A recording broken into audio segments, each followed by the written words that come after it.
Shyama centre में स्वागत करता हूँ। चलिए क्लास 12 के इतिहास के लेकर उपस्थित हुए हैं। अच्छा लगे तो चैनल को ज़रूर सब्सक्राइब करना, बेल आइकन को भी दबा देना, जिससे हर आने वाले वीडियो आपको मिल सके। चलिए क्वेश्चन की ओर बढ़ते हैं।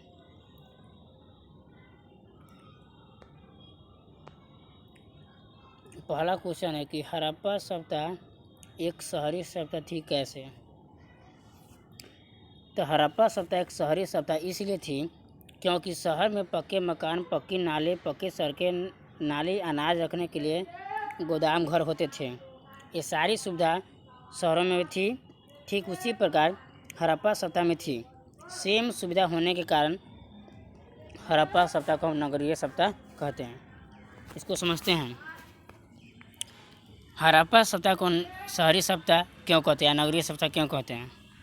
तो हड़प्पा सभ्यता को शहरी सभ्यता इसलिए कहते हैं क्योंकि जैसे शहर में पक्के मकान, पक्की नाली, पक्की सड़कें, अनाज रखने के लिए गोदाम घर होते थे, ठीक उसी प्रकार उस समय हड़प्पा सभ्यता में भी ये सारी सुविधा उपलब्ध थी। सेम सुविधा होने के कारण हम हड़प्पा सभ्यता को शहरीय सभ्यता या नगरीय सभ्यता भी कह सकते हैं। नेक्स्ट क्वेश्चन के बढ़ते हैं।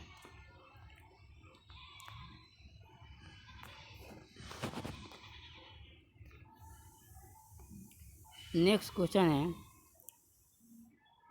सिंधु घाटी सभ्यता को हड़प्पा सभ्यता क्यों कहते हैं?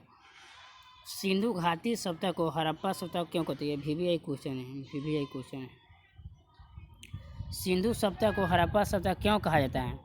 तो सिंधु सभ्यता को हड़प्पा सभ्यता इसीलिए कहा जाता है क्योंकि हड़प्पा सभ्यता की खोज सर्वप्रथम राजा राम सहनी ने 1921 में सिंधु घाटी सभ्यता का खोज सर्वप्रथम हड़प्पा नामक स्थान पर हुआ था। इसीलिए सिंधु घाटी सभ्यता को हड़प्पा सभ्यता कहते हैं। इसको भी समझते हैं।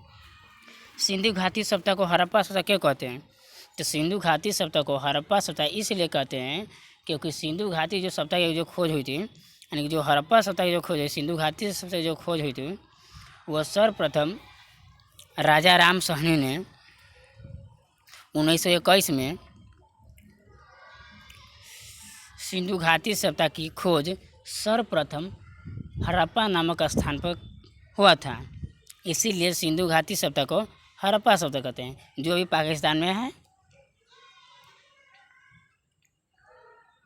पंजाब के तरफ में है। नेक्स्ट क्वेश्चन के बढ़ते हैं।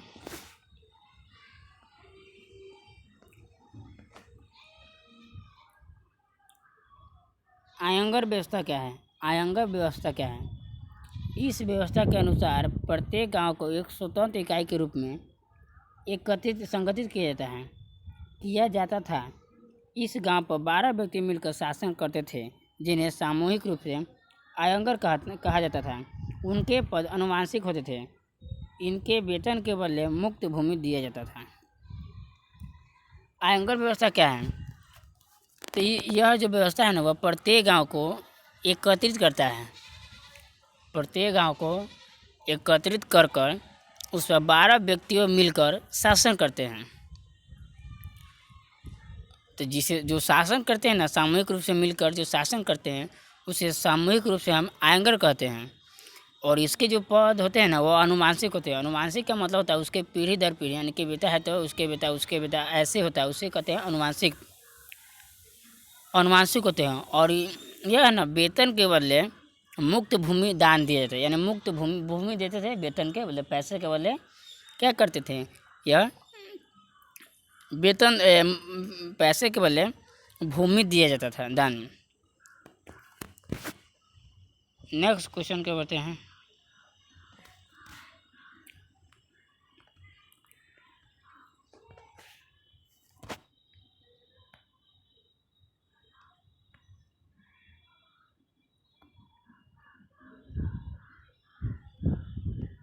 नेक्स्ट क्वेश्चन है, पानीपत का प्रथम युद्ध। पानीपत का प्रथम युद्ध कब हुआ था, क्यों हुआ था? तो पानीपत का प्रथम युद्ध 21 अप्रैल से 1526 ईस्वी को हुआ था। सॉरी, यहाँ 1526 होना चाहिए, गलत लिखा गया है थोड़ा। 1526 ईस्वी में हुआ था।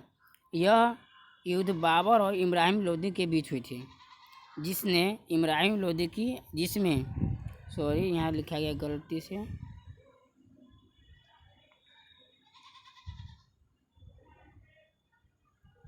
जिसमें इब्राहिम लोदी की हार हुई और बाबर की जीत हुई। समझते हैं कि पानीपत का प्रथम युद्ध क्यों था। पानीपत का प्रथम युद्ध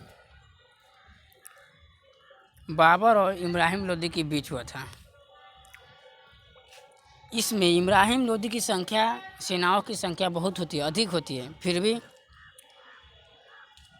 पानीपत के प्रथम युद्ध में जो है बाबर जीतता है और यह इब्राहिम लोदी हार जाता है, क्योंकि बाबर जो है ना, इसके सेना के अध्यक्ष को अपने में मिला लिया था और बाबर पीछे से वार किया था, इसीलिए बाबर की जीत हुई थी। ये क्वेश्चन समाप्त हुआ, फिर अगले वीडियो में मिलते हैं। जय हिंद।